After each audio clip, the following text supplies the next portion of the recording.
Hello, magandang araw sa ating lahat mga bro makabadis Mati-H, Luzon, Visayas, Mindanao. Mapagpalang araw sa ating lahat Mati-H. Ito ay meron na naman akong i-share sa inyo Mati-H kung saan itong makikita nyo na area na ito ay bagong linis lamang o kung saan ay dito ay natuklasan ko na kung saan ang mga bato na makikita natin dito ay ito naman ang mga ginawa nila na sign marker na nagpapaywatig nga na may nakatagong deposit dito Mati-H, kung saan dito ay makikita natin dito na may bukal siya na tubig na nagmula sa taas, kung saan ito ay itong tinatayuan ko ay nandito naman ako sa alignment ng 180 South na kung saan ay makikita natin itong mga bato na nagtutumpok, kung saan ay merong simulation hole sa alignment ito ng 180 South na kung saan ito ay naka-coordinate siya sa 360 North. Meron tayong makikitang mga bato doon na nakabite sa 360 at ito ay naka 180 South. At ang 90 degrees naman Mati-H ay meron tayong makikitang bato doon na naka-simulation C at meron siyang mata at isang dot sa kanyang baba. Na yan ang alignment ng 90 degrees, kung saan yung isang dot ay nakapoint sa mismong spot ng 90 degrees, kung saan ang coordinate ng 90 degrees ay patungo ng 270 west ay meron tayong makikitang bato doon na pabilog na kung saan ay may spot doon, another may bato pa doon sa parting area sa taas niya, kung saan ay naka-alignment yon ng 90 degrees patungo ng 270 west ulit, at yun ay naka 270 coordinate naman itong nandito sa alignment ng 90 degrees, kung saan naman ay ito ang titignan natin, itong portion na ito na kung saan yung mga bato na nakabite dito ay ito yung makikita natin na nakasimulation ito ng door entrance na kung saan ito ay coordinate niya na sign marker na kung saan ito ay magiging passage patungo siya dito, plus dito ay makikita natin itong hole na sumisimbolo spot deposit dito sa 180 South na kung saan itong makikita natin na nakasimulation ito ng fire element na kung saan ay naka-triangle yan na simulation ng alignment 180 South at ito ay simulation ng fire element. At ngayon ay mag-travel ako sa kanyang coordinate sa 360 North na malayo siya mula dito Mati-H ay almost meron siyang layo na 50 feet patungo doon ng 36 North, at dyan ay puntahan ko kung saan ang coordination niya sa 360 North na kung saan ang spot ay nandun din Mati-H. At yan ay tignan natin kung ano ang makikita natin na nakasimulation sa alignment ng 360 North na nagpapaywatig na nandyan ang spot deposit na coordinate ng 180 South na kung saan itong makikita natin itong may dumadaloy na tubig dito Mati-H ay ito ang sumisimbolo na water element na kung saan itong area na ito ay may nakabite na mga bato, kung saan ito ay coordination ng 180 South na kung saan ito ay makikita natin dito Mati-H ay meron siyang nakasimulation ng water element, at ito ay makikita natin itong bato dito ay korteng puso siya na naka V-shape, at babalik na rin ko Mati-H para makita nyo na ito ay korteng puso na nagpapaywatig ito ng wealth deposit na nakatago dito sa alignment ng 360 North. Ito ang simulation ng wealth deposit na kung saan ay on the spot direct under na dito, at dito sa area sa taas ay nakabite dyan para hindi siya wash out dito kung sakali man malakas ang ulan. At doon ay kinatid din nila na naging arrow, plus merong pabilog doon nagpapaywatig. Ang center niya ay patungo siya dito na kung saan ay nakawul na rin yon, kung saan ang spot nga niya ay nandito mismo, kung saan itong hugis puso na bato na ito na sumisimbolo wealth deposit dito sa 360 North. At ngayon ay nakuha ko na ang 180 South at 360 North. Patungo naman ako sa alignment ng 90 degrees, kung saan ang coordinate ng 90 degrees ay patungo sa 270 west, kung saan yung 270 west na bato na yon ay patungo mula ako sa coordination niya sa 90 degrees na kung saan itong area na ito mates ay makikita nyo ay bagong linis lamang ito, na kung saan ay natuklasan natin na may nakatago nga dito na ibinaon ng mga punong digmang ikalawa, na dito sa aming site area na ito ay maluwang, kung saan ay nandun din ang creek na umagos patungo sa baba at dudugtong siya sa area ng baba sa ilog na mates. At ngayon ay nandito na ako sa 90 degrees kung saan itong bato na ito ang coordinate niya sa 270 west. Makikita natin yung bato doon na pabilog siya, at ito ay titignan natin kung saan ang spot deposit ng 90 degrees ay ito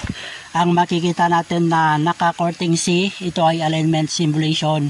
90 degrees kung saan ito ang pinakamata niya, isa, dalawa, plus dito mates ay meron tayong makikitang perfect dot dito na kung saan ito ay simulation ng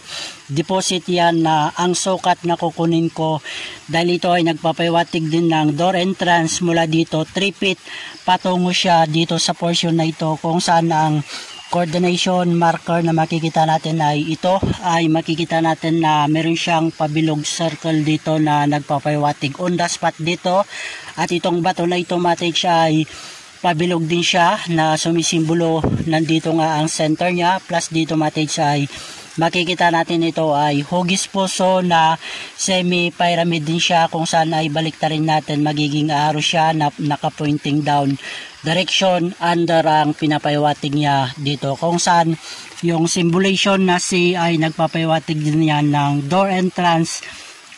na kung saan ang mata niya at yun yung isang mata niya plus yung isang dot doon ay yun ang sukat na simulation patungo dito 3 feet nandito ang spot deposit mates. At ngayon ay patungo ako mag-travel sa kanyang coordinates sa 270 west. Mula dito mates ay may layo siya na 50 feet patungo doon mates, at dyan ay puntan ko kung ano ang makikita natin na naka simulation sa alignment ng 270 west na coordination ng 90 degrees, na kung saan ang bato na makikita natin dito ay makikita natin semi bilog siya, na kung saan ay ang spot deposit niya mates ay dito sa portion na ito, kung saan ito ang makikita natin na bato dito na ito ay nakasimulation din ito ng C, at ito ay magiging alignment din ito ng 90 degrees kung saan ang coordinate niya mula doon sa coordination niya mayroon tayong makikitang bato doon sa 270 west ulit. Pag diretsyon natin may lumang puno pa doon matage sa taas, na kung saan ito ay makikita natin meron siyang mata dito na dalawa, isa dito plus isa dito, na itong tingin niya ay nakapoint doon sa area na yon, na kung saan ay mula dito may layo siya 15 feet patungo doon sa another coordination na bato na yon sa alignment ng 270 west pa rin yan, na kung saan ito ay magiging 90 degrees, na ito ay naging 270 west na coordinate naman niya, kung saan yung bato doon sa 90 degrees patungo siya dito 50 feet patungo dito, kung saan ang spot dito matage ay makikita natin ito ay parang mata niya na nakatingin dito sa portion na ito, kung saan ito ay makikita natin matage ay ito yung kinatid nila na bato, na kung saan ang spot deposit niya ay ito naman ang simulation na deposit underneath nitong bato na ito, plus ito ang kanyang katabi na ito ay babalik ta rin natin matage. Ito ang makikita natin na hole sa kanyang ilalim na nagpapahiwatig on the spot here direct under na matage, kung saan itong portion na ito matage ay matubig siya dahil ito ay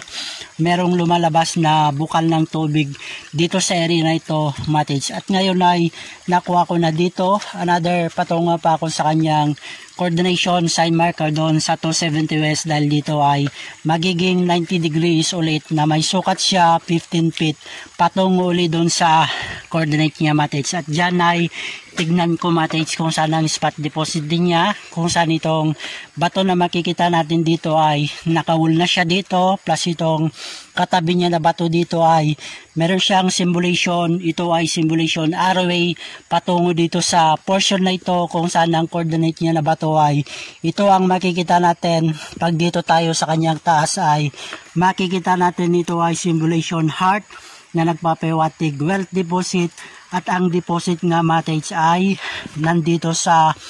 portion na ito kung saan ito ay makikita natin ito mates ay nakasimulation square, kaya ito ang simulation din siya ng mouth, at ito ay nakasimulation din ng on the spot direct under na, at dito na mismo ang pintuan niya mates. At kung saan ay titignan natin dito mates ay naka B-shape din siya. Pag dito naman tayo sa parting area na titingin ay naka code 7 numeric siya, at ito ay simulation alignment ng 270 west. At kung saan ay diretsohin natin mates ay tatamaan natin yung isang lumang puno dito sa 270 west, kaya dito mates ay on the spot direct under na dito. At ngayon ay nakuha ko na dito sa area ng 270 west na coordinate ng 90 degrees mula doon patungo dito sa 270 west, nandyan ang isang spot, at yan ay naging 90 degree is ulit patungo dito 15 feet, nandito ang spot coordinate niya ng 270 west uli dito mates. At ngayon ay patungo naman ako sa 225 southwest mates, kung saan ang 225 southwest na makikita natin sa area dito sa 225 southwest ay meron na tayong makikitang bato na sumisimbolo na nandito rin ang spot deposit ng 225 southwest, na kung saan ito ay another sign marker na makikita natin dito sa alignment ng 225 southwest ay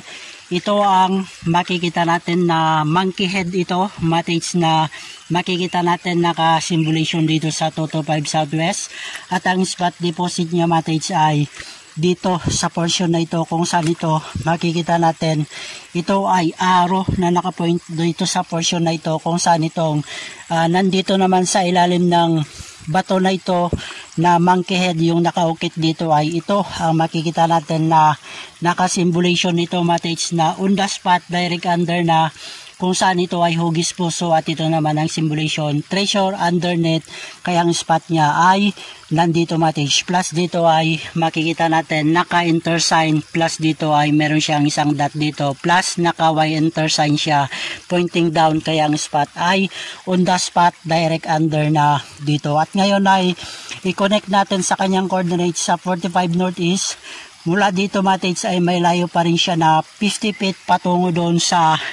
45 northeast. Meron tayo makikitang hugis bato doon at puno na luma, na kung saan ay nandun din ang coordination niya sa 45 northeast na isang deposit pa mates. At ngayon ay titignan natin kung ano ang nakaukit naman sa bato dito, na nandito nga ang coordinate ng 225 southwest, na kung saan ito ay naka-alignment na ng 45 northeast mates, kung saan ito ay makikita natin ito ay lumang puno, plus dito ay hugis puso na ito ay nagsumisimbolo ng wealth deposit dito, plus dito ang makikita natin na nandito sa kanyang baba at nakawul na siya dito. Ito ay makikita natin ito ay hugis puso rin na nagpapawatig wealth deposit, plus dito sa kanyang side ay meron siyang arrowway pointing dito sa portion na ito, kaya on the spot na dito mates. At ito ay may lumang puno dito sa kanyang likod, at dito ay meron pang another bato dito na ilinagay nila na may nagpapaywatig na nandito nga ang deposit mates. At ito ay titignan ko kung ano ang nakaukit dito. Ito ay semi-box siya na sumisimbolo nandito nga ang spot deposit dito mismo sa alignment ng 45 northeast. At ngayon ay nakuha ko na mates another, titignan ko pa ang isang deposit mates, dahil dito sa portion na ito ay kunin naman natin sa clockwise, at ang coordinate niya sa alas 10 mates ay makikita natin itong nandito na bato ay ito ay nasa clockwise ito ng alas 4 at ang compass degree naman ay naka 120 southeast na ito, kung saan ang spot niya matage ay makikita natin dito na kung saan itong bato dito ay nandito ang spot niya matage, na kung saan ay makikita natin itong naka-triangulation na hole or dot. Nagpapahiwatig yan ng deposit underneath dito sa portion na ito, kung saan ito ay meron din tayong makikitang perfect circle dito, plus dito ay meron na naman siyang naka-triangulation dot, 1, 2, 3. Nagpapahiwatig yan na treasure deposit underneath, kaya ang spot niya ay nandito matage, kung saan ito ay makikita natin. Ito ay naka-simulation din ng door, kung saan ay titignan natin mabuti matage ay ito ay mukha ng tao, na kung saan ay human head ito, at ito ay nagpapahiwatig na deposit treasure underneath sa under ng malaking bato na ito, na ito ay human head, na kung saan ito ay naka-alignment ito ng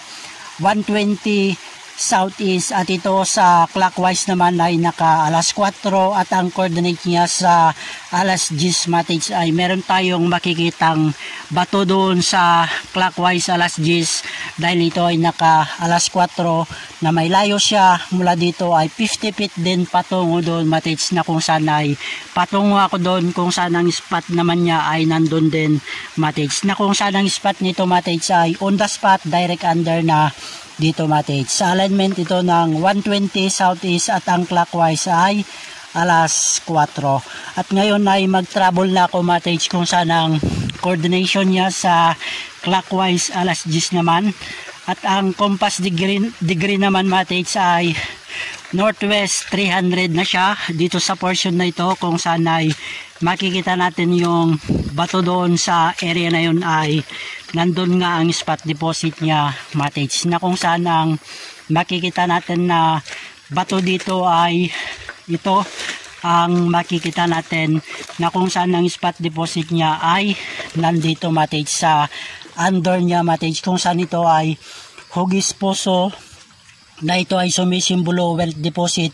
na kung saan ito matage ay pagbabalik ta rin natin meron tayong makikitang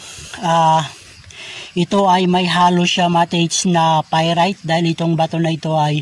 may halong pyrite matage na sumisimbolo nandito nga ang spot deposit on the spot direct under na dito, at ito ay sa clockwise sa alas 10, at ang compass degree ay northwest 300 na siya, na kung saan ang coordinate niya sa alas 4, at ang compass degree naman ay naka 120 southeast, nandun ang coordinate niya, at ito naman ang coordinate niya sa 315 northwest, at ang clockwise ay alas 10 sa northwest. At ngayon matage ay napakaganda na naman yung na-share ko sa inyo, na kung saan itong aming site area na ito ay makikita nyo ay bagong linis lamang, kung saan ay dyan sa area na yan ay hindi ko pa tuluyang na-explore at nadikod yung nandiyan na mga bato na ginawa na rin nila na sign marker, na nagpapahiwatig nga na may nakatagong deposit nung digmang ikalawa, dahil dito matage ay ginawa ng kampo ng mga Hapon nung digmang ikalawa. At sa lahat ng matage natin dyan, Luzon, Visayas, Mindanao, nawa lahat tayo ay magtagumpay sa ating hinangad, na sana lahat tayo ay makatagpo ng bird treasure na iniwan ng mga Haponong digmang ikalawa dito sa ating bansang biblical affair, nung ang mga Hapon ay dito sila nagkampo at nagtago nung digmaang ikalawa. More power to all, Aba Alahayam, and King Messiah Shai, guide and bless sa ating lahat. Matage. Yada. More power to all, Katage.